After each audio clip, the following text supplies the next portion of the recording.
La Escuela Neuropsicológica Francesa. Tradición en el estudio de la afasia. El lenguaje, función maravillosa que revela nuestro pensamiento a los demás. Imagina ahora que hablar, comprender, escribir, leer. Esto que antes era natural para ciertas personas, dejó de serlo a partir de una lesión. ¿Por qué? Las diferentes perspectivas de las escuelas neuropsicológicas alrededor del mundo han colaborado con la comprensión de las funciones cerebrales. Hoy hablaremos de la Escuela Neuropsicológica Francesa, la cual se caracteriza por su larga tradición en el estudio del lenguaje y particularmente de la afasia. Antecedentes históricos.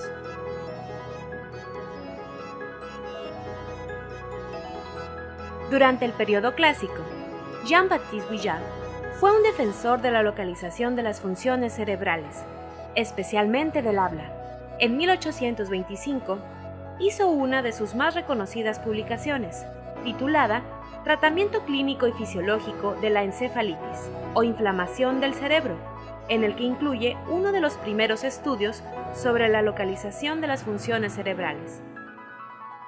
Guillac sostuvo que la pérdida de la capacidad articulatoria se asocia con lesiones en regiones anteriores del cerebro. Además, propuso que la lesión cerebral podría afectar dos niveles del lenguaje. Por un lado, la memoria de las palabras y por otro, los movimientos articulatorios. Los señalamientos anteriores del lenguaje se confirmaron en 1836, cuando Marc Dax presentó un reporte basado en el análisis de 125 pacientes, los cuales presentaban alteraciones del lenguaje acompañados de hemiparesia derecha, señalando la relación de tales alteraciones del lenguaje con la lesión del hemisferio izquierdo. Tristemente, su trabajo no se publicó y pasó desapercibido.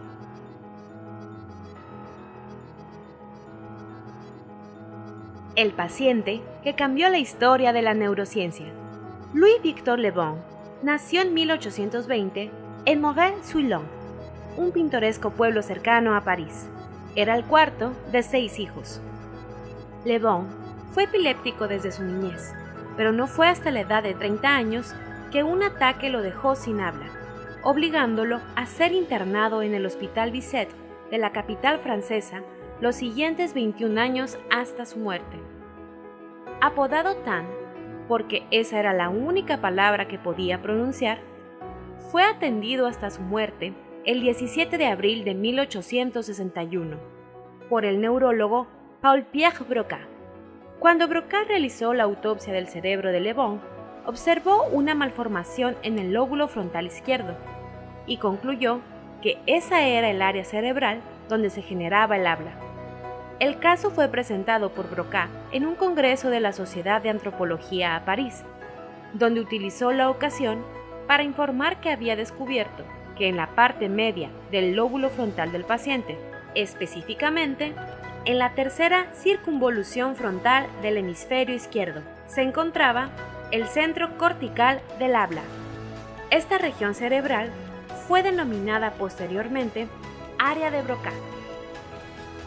Asimismo, designa con el nombre de afemia a la alteración adquirida de la facultad del lenguaje articulado y la distingue de la facultad general del lenguaje.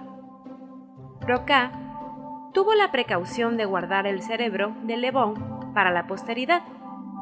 Hoy en día, el órgano se encuentra preservado en el Museo Dupuytren de París. El cerebro ha sido escaneado varias veces utilizando técnicas modernas y ahora se sabe que el daño del lóbulo frontal del cerebro del paciente Tan era más extenso y profundo de lo que había reportado.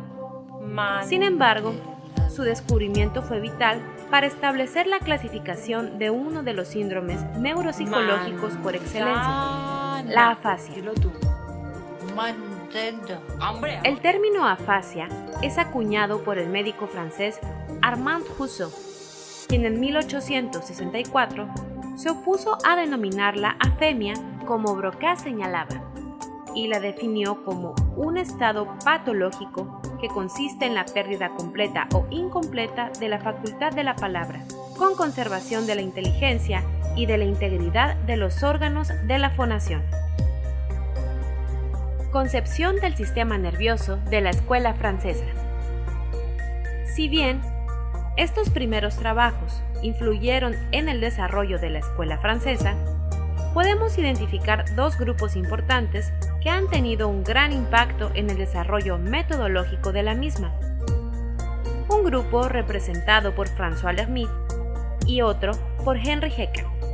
Sus posturas, aunque son diferentes entre sí, comparten la concepción del sistema nervioso como poseedor de una organización dinámica y consideran que su trabajo se realiza a través de unidades funcionales, sin llegar a establecer correlaciones mecánicas entre estructura y función. Teoría de Martinet.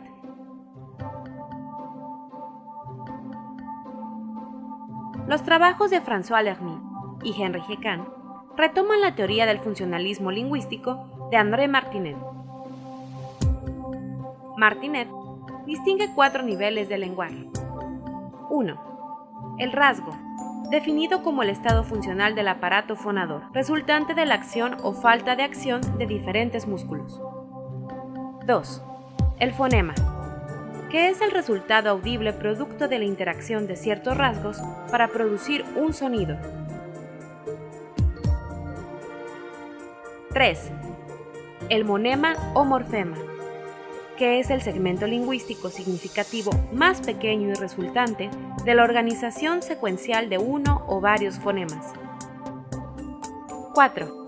El sintagma, que es un conjunto de monemas ordenados de acuerdo con las leyes morfológicas y sintácticas, que posee un significado.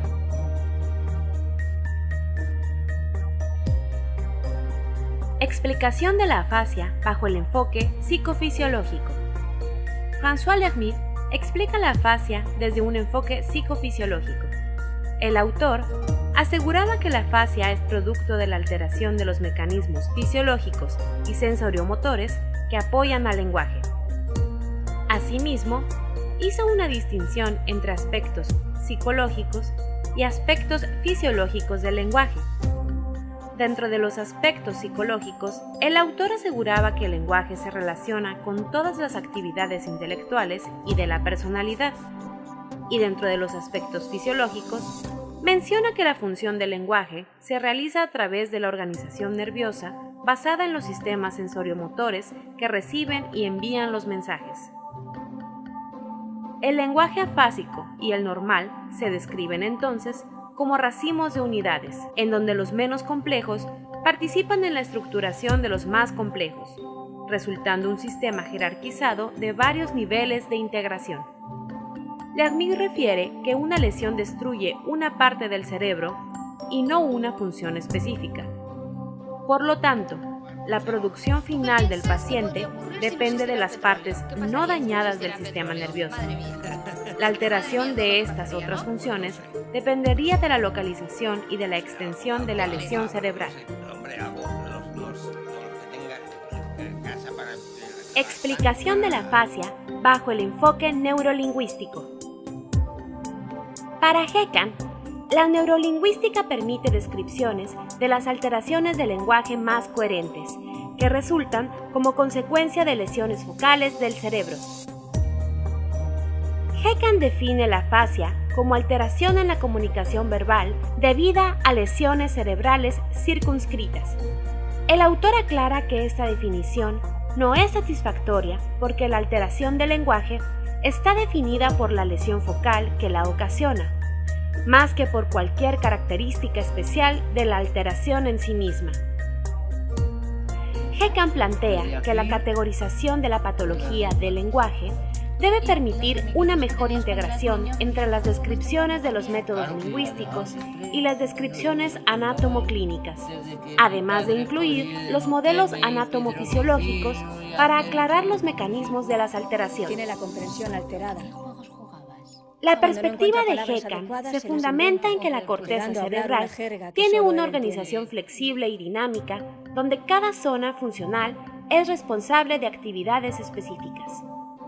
A partir de los principios de la teoría de Martinet, En 1979, Hecan describe las unidades y las articulaciones del lenguaje que se alteran como consecuencia de diferentes lesiones cerebrales, que dan origen a la clasificación de las afasias. Clasificación de las afasias. Afasia de producción fonemática. Corresponde a la afasia motora de Broca. Esta resulta de lesiones limitadas al área de Broca y se caracteriza porque el paciente solo logra producir algunos fonemas o sonidos ininteligibles. Afasia agramática o desorden de la producción sintáctica. Se caracteriza por la producción de sustantivos aislados con ausencia de palabras que tienen una función gramatical, aun cuando su pronunciación sea correcta. Afasia de conducción o afasia de programación frástica. Resulta de lesiones temporales posteriores o por lesiones suprasilvianas y desconexiones callosas.